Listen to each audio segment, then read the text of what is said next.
Hello students, आज की class में हम लोग इलेक्ट्रिक करंट को समझने की कोशिश करेंगे कि इलेक्ट्रिक करंट क्या होती है। देखिए, जब भी इलेक्ट्रिक करंट की बात आती है तो हमारे सामने एक ही फार्मूला निकल के आता है, I is equal to Q by T. और इसको हम बोलते हैं, क्यू को बोलते हैं चार्ज या आवेश और टी को बोलते हैं टाइम, यानी कि आवेश प्रवाह की दर को विद्युत धारा कहते हैं। ठीक है, तो पहले हम समझने की कोशिश करेंगे कि ये आवेश क्या होता है। I is equal to Q by T से हम समझने की कोशिश करेंगे कि आवेश क्या होता है। देखिए, चार्ज क्या होता है। चार्ज बेसिकली क्या होता है, किसी भी मैटर या किसी भी पदार्थ की फिजिकल प्रॉपर्टी होती है। जब उस चार्ज को किसी भी इलेक्ट्रोमैग्नेटिक फील्ड में रखा जाता है तो वो एक फोर्स या बल का अनुभव करता है। ठीक है, चार्ज कितने टाइप के होते हैं। चार्ज बेसिकली दो टाइप के होते हैं, पॉजिटिव चार्ज और नेगेटिव चार्ज। पॉजिटिव चार्ज और नेगेटिव चार्ज।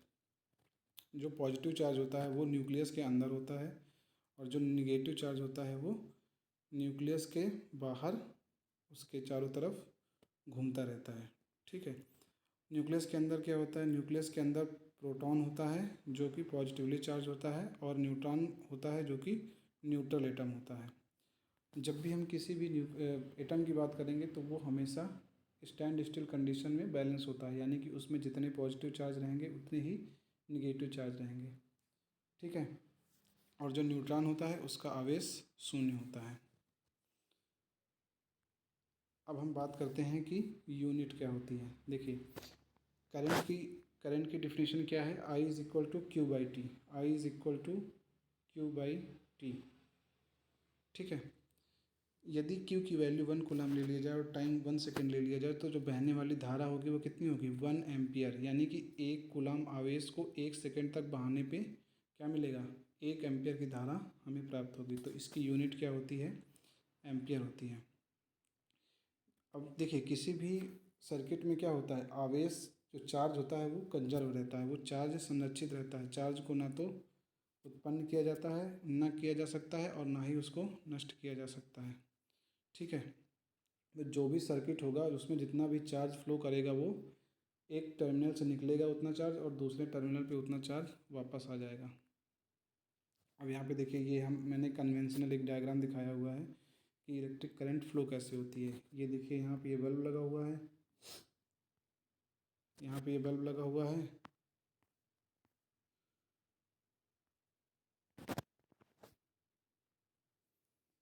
यहाँ पे ये बल्ब लगा हुआ है। ठीक है, और ये बैटरी लगी हुई है, बैटरी का पॉजिटिव टर्मिनल और एक बैटरी का नेगेटिव टर्मिनल वायर से हमने जोड़ दिया।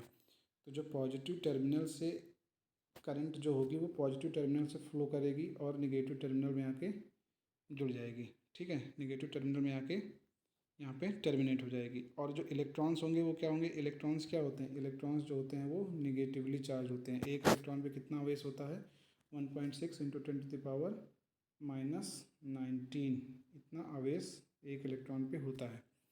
ठीक है, तो जो इलेक्ट्रॉन का मोशन होगा उसके अपोजिट डायरेक्शन में करंट फ्लो करेगी। या तो हम ये भी कह सकते हैं कि जो पॉजिटिव चार्ज का जो डायरेक्शन होगा मोशन का, उसके डायरेक्शन में करंट फ्लो करेगी। ठीक है, अब टाइप्स देख लेते हैं कि कितने टाइप की इलेक्ट्रिक करंट होती हैं। देखिए, दो टाइप की इलेक्ट्रिक करंट होती है। पहला होता है डीसी और दूसरा होता है एसी। डीसी मतलब डायरेक्ट करंट।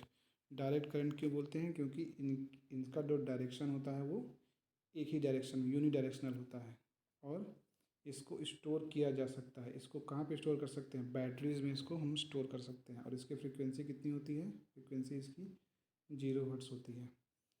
और दूसरा होता है हमारा एसी, अल्टरनेटिंग करंट। ठीक है, अल्टरनेटिंग करंट। अल्टरनेटिंग क्या होता है कि ये समय के साथ साथ अपना मान और दिशा दोनों बदलता रहता है।